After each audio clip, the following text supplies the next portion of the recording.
students, my name is Sarita Moria from Star Tuition. My channel name is Star Tuition. अब तक मैंने NCERT grade 8 के 4 chapters upload कर दिए मेरे चैनल पे और अब मैं NCERT ग्रेड 7 का फर्स्ट और सेकंड चैप्टर अपलोड कर चुकी हूँ और आज हम लोग थर्ड चैप्टर स्टार्ट करें, पीक बियॉन्ड द पॉइंट। अगर अब तक आपने मेरे फ्रेंड्स नहीं किए हैं चैनल को सब्सक्राइब तो प्लीज सब्सक्राइब कर दीजिए, बेल आइकन को ऑन कर देना ताकि आपको टाइम टू टाइम अपडेट मिल सके एंड शेयर जरूर करना अपने फ्रेंड्स लोग के साथ ताकि उनको भी बेनिफिट हो सके।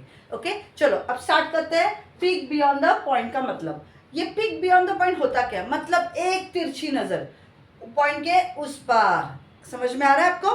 तो ये पीक बियॉन्ड द पॉइंट क्या होता है? सिर्फ अब तक आपने नंबर समझा 7, 8, 6, 5, ये इसका मीनिंग आपको अच्छे से समझ में आया। But then what is this peak beyond the point, मतलब ये 0.5, 8.3, 7/10 इसका मीनिंग क्या है? ओके और इसकी जरूरत क्यों पड़ी? Why was there was a need for these smaller units, वो हम लोग समझ के लेंगे। सी फॉर एग्जांपल कारपेंटर है। ओके अगर कारपेंटर को मैंने मेरे घर पे बुलाया and I have told carpenter to make a pyramid for this board, इसके ऊपर साइड में एक पिरामिड बना दो या तो एक फर्नीचर बनाना है मुझे। ओके इसका लेंथ उसने अप्रोक्सीमेटली 20 देखा। ओके अभी 20 यहाँ तक था, देन मैंने बोला ठीक है 20 बना दो, तो बोला यार 20 छोटा हो जाएगा, तो ठीक है 21 बना दो।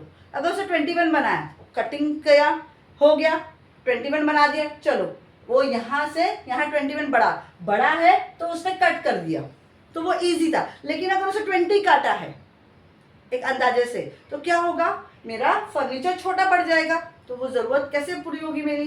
सो that was the need of the smaller units. और for example a dose, medicine dose. See अपने घर में छोटे बच्चे देखे होंगे या आप जब खुद छोटे थे तभी उनको कफ सिरप दिया जाता था। कफ सिरप ढक्कन में पीते थे हम लोग। ओके बच्चे को डोज होता था 2.5 ml एक कफ सिरप का डोज है। 0.5 ml अगर होता ही नहीं कॉन्सेप्ट तो या तो आप 2 ml पिलाते या तो आप 3 ml पिलाते। 2 ml अगर हम पिलाते तो वो लो डोज हो जाता और अगर 2.5 की जगह हमने 3 ml पिला दिया तो वो हायर डोज हो जाता बच्चों के मेडिसिन का। That's why the need of the smaller units came into picture.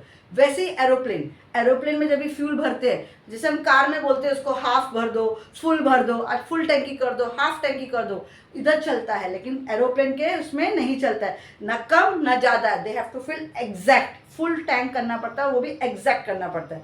That's why the need of the smaller units came into the picture.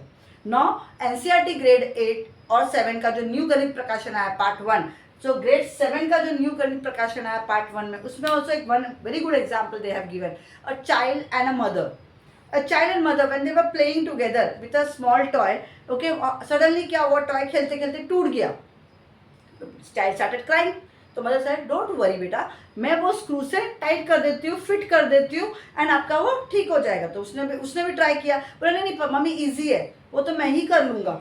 Okay तो एक स्क्रू लिया उसने। आई होप आपको समझ में आता है स्क्रूज क्या होते हैं। यस घर में भी देखे होंगे।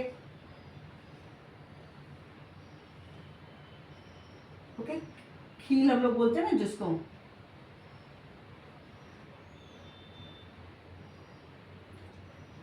ओके एक स्क्रू लिया उसने और अगर जब वो फिट करा था टॉय के उसमें, सपोज ये हो गया 0 एंड अगर इसको जूम करके देखोगे आप तो बीच में छोटी छोटी लाइंस है। कितनी लाइंस है वो? 10, 1 2 3 4 5 6 7 8 9 10। आपके स्केल में भी आपको दिखेगा।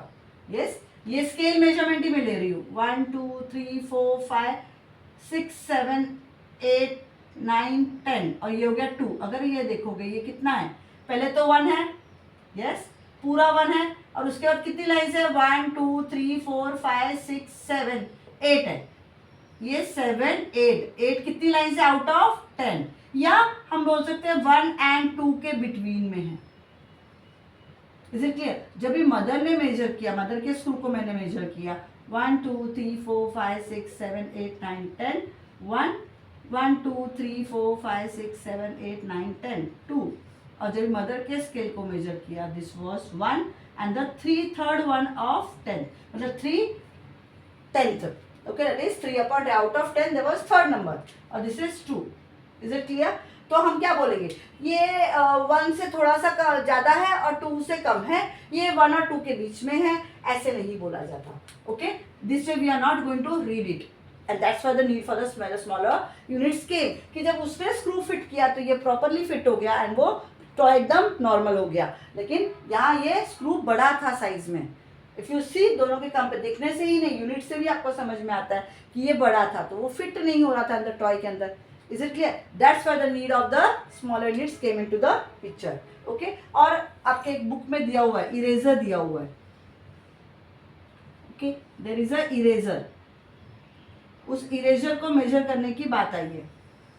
इरेजर को हम कैसे मेजर करेंगे? यहाँ रखेंगे 0 1 2 3 4 5 6 7 8 9 10 1 1 2 3 4 5 6 7 8 9 10 2। ओके, एंड देन सपोज ये इरेजर मैंने लिया है 1 2 3 4 5 6 7 8 9 10, दिस इज 3। और इरेजर को मैं थोड़ा सा एग्जैक्टली नहीं तो फिर एटलीस्ट मैं आप कोशिश करिए आपकी टेक्स्ट बुक में जो बना हुआ है। ओके, ये what is this? Eraser, rubber है। Okay, and then you see 1 2 3 4 is there. Okay, तो मैं इसको लिखूंगी कैसे? 2 तो पूरा है and this is the 4th 10th। Okay, this is 4th 10th, क्योंकि out of 10 this is the 4th one. वैसे ही उन्होंने पेंसिल्स ड्रॉ की है। पहले मैं 0 1 2 3 4 5 6 7 8 9 10 1 1 2 3 4 5 6 7 8 9 10 2 1 2 3 4 5 6 7 8 9 10 3।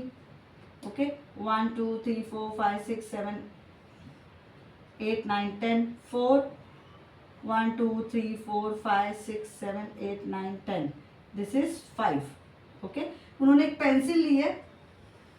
I am purposely drawing same pencil जो उन्होंने वहाँ पे नोटबुक में दिखाई है।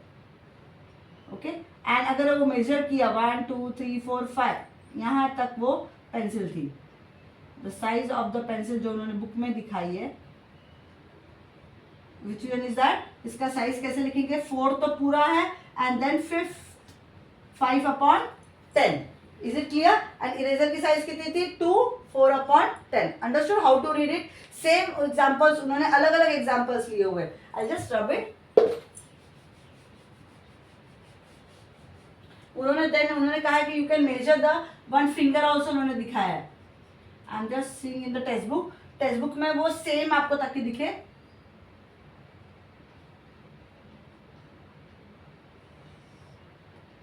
जीरो 1 2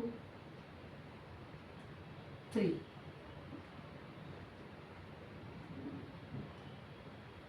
1 2। ओके, अगर वो फिंगर में जब भी मेजर करने जा रहे थे तो फिंगर का मेजरमेंट ध्यान से देखना। मैं भी इसको थोड़ा जूम, अब ये तो छोटे छोटे थे, अब ये सडनली आप जूम करते हो तो जूम में क्या दिखा आपको? 1 2 3 4 5 6 7 8 9 10, ये 2 है। ओके, और उसने फिंगर की साइज पूछी है।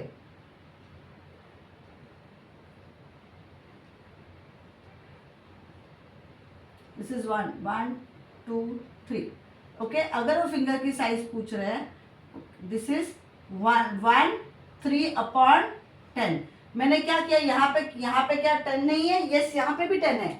सी, यहाँ पे भी 10 है, यहाँ पे भी 10 है, यहाँ पे। पर ये क्यों छोटा, ये बड़ा? ऐसा नहीं, मैंने अभी थोड़ा सा इमेजिन करो, मैंने इसको जूम किया जस्ट टू एक्सप्लेन यू कि जूम करके कितनी 10 लाइन्स है और 10 लाइन्स हम कैसे काउंट करते हैं। 1 2 3। ओके, देखो 1 इधर है, फिर ये 1 2 और ये 3, सो 3/10।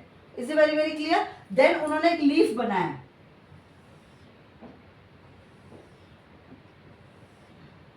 एंड लीफ की भी साइज उन्होंने दी हुई है। व्हाट इज लीफ की साइज उन्होंने टेक्स्ट बुक में दी हुई है, वो कौन सी है? 10 9/10 है। ओके, तो मैं यहाँ पे भी वही करूंगी, एक स्केल ले रही हूँ, ये 10 है, ये 11 है। 1 2 3 4 5 6 7 8 9 10। चलो मैंने इसको ले लिया और ये हो गया 11, तो ये 11 है, तो ये एग्जैक्टली इधर आ रहा है। ओके, यहाँ से 0 से शुरू हो रहा है वो। 1 2 3 4 5 6 7 8 9 और ये 10। सी, हर एक के बीच में 10 10 है। So I am not drawing everything. See, मैं आपको यहाँ एक्सप्लेन करने की कोशिश कर रही हूँ। यहाँ क्या है उसकी साइज? 8 9/10। मतलब क्या? जो बीच में 10 लाइन्स है, 10 लाइन में से लीफ कहाँ पे आ रहा है? 9/10। ओके, अभी ये जो 10 9/10 है, इसको आप कैसे पढ़ोगे, यूनिट्स है ना ये, 10 and 9 10th हो गया। लेकिन इसको 10 हमने पहले भी लास्ट ईयर भी पढ़ा है, इनको अगर हम लोग मिक्स फ्रैक्शन को कन्वर्ट करते हैं इम्प्रॉपर में तो कैसे होता है, 10 10s are 100, 100 + 9 is 109। या आप नहीं करोगे कैलकुलेशन तो भी आप डायरेक्टली लिख सकते हो। इसको भी मैं 13/10 लिख सकती हूँ, अरे इसको भी मैं 24/10 डायरेक्टली लिख सकती हूँ। अरे अंडरस्टैंडिंग। और ये हम लोग कैसे पढ़ेंगे, 109 10th, क्या पढ़ेंगे, 109 10th। This way the smaller 10th part came into the picture. Then उन्होंने एक एक्सरसाइज सॉल्व की हुई है, हम भी वो करते हैं। चलो let's start with that exercise. Not figure it out, figure it out हम बाद में करेंगे, पहले हम लोग कॉन्सेप्ट समझ के लेते हैं एग्जैक्टली क्या है। Okay, then they have explain that they are given various length and उस लेंथ को they have told that you have to arrange in the increasing order. Which are those lengths, of course मेरी text book की help लेनी पड़ेगी। 9 9/10, second is what, 1 7/10, third one is 130/10, उसके बाद है fourth one is 13 1/10, then fifth one is 10 5/10, sixth one क्या है 7 6/10 है, seventh one क्या है 6 7/10 and eighth one is what 4/10. These are the various lengths they have given. Okay, and then they have said that you have to arrange this length in the increasing order. अब ये increasing order लगाने से पहले हम लोग पहले इसको solve करते हैं, इसको लिखते कैसे वो concept समझेंगे। This is 9/10, इसको हम लिखेंगे कैसे, what is this 9/10, कैसे पढ़ते हैं हम लोग, how we are going to read it, 9/10 we are going to read it. Okay, 9/10 मतलब क्या हो गया, 10 में से 9th one है, 9/10। Is it very very clear. देन हम लोग जो ये हो गया फर्स्ट, सेकेंड वाला है 1 7/10, 1 7/10 को हम लोग 17/10 भी लिख सकते हैं एंड इसको रीड कैसे करेंगे, 1 7/10। इज इट क्लियर, 1 7/10 और डायरेक्टली कैसे 17/10 वो भी आप लिख सकते हो, 17/10। थर्ड वाला 130/10, इसको आप लिखोगे कैसे, 130 10th। ओके, 10th जब भी टीएच लग गया इसका मतलब ही है कि कॉन्सेप्ट क्या है, नीचे वो 10 होगा, डिवाइड बाय 10 होगा। Fourth one how you are going to read it, 13 1/10। 13 1/10 को आप कैसे लिखोगे, यस या तो आप 130/10 लिख दो, सेम चीज है, या आप लिखोगे 13 1/10। Is it clear? 13 and 1/10. Is it clear? And 13 and 1/10. 1 and 7/10. Okay. Fifth one is what, 10 5/10. इसको लिखोगे कैसे, 105/10. ओके, और इसको कैसे लिखोगे आप, 13 1/10 को, अगर ये 13 1/10 है तो आप कैसे लिखोगे, 131/10 आएगा। Is it clear. इसको कैसे लिखोगे, 105/10,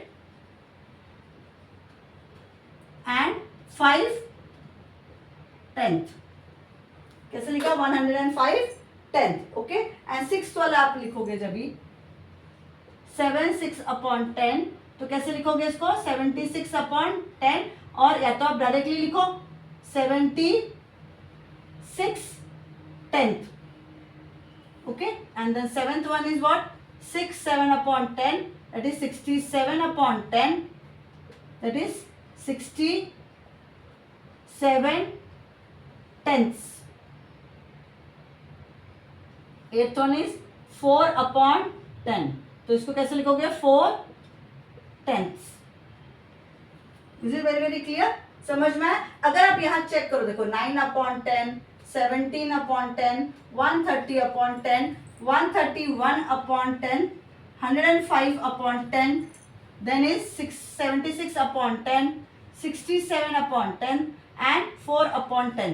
बट इस सब चीज में एक चीज कॉमन है, अंडरस्टूड, टिल यहाँ तक समझ में आया आपको कि how you are going to read it in the number names के हिसाब से। ओके, बट अगर सब में आप देखोगे वन थिंग इज कॉमन, क्या कॉमन है, द डिनोमिनेटर इज 10th।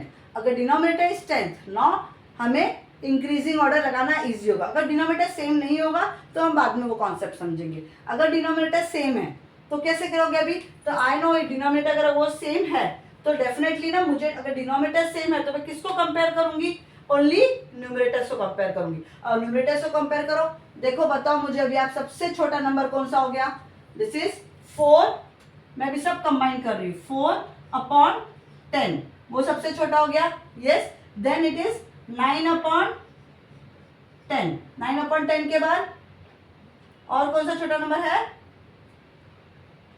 9 के बाद नहीं, फिर 17 है, 17/10, 17/10 के बाद 105 है, 67, ओके 67/10, देन 76/10, 76 हो गया, 67 हो गया, 4/10 भी हो गया, 131 और ये बचा है, तो 105/10 एंड नेक्स्ट दो बचे हैं, वो है 130/10 एंड 131/10।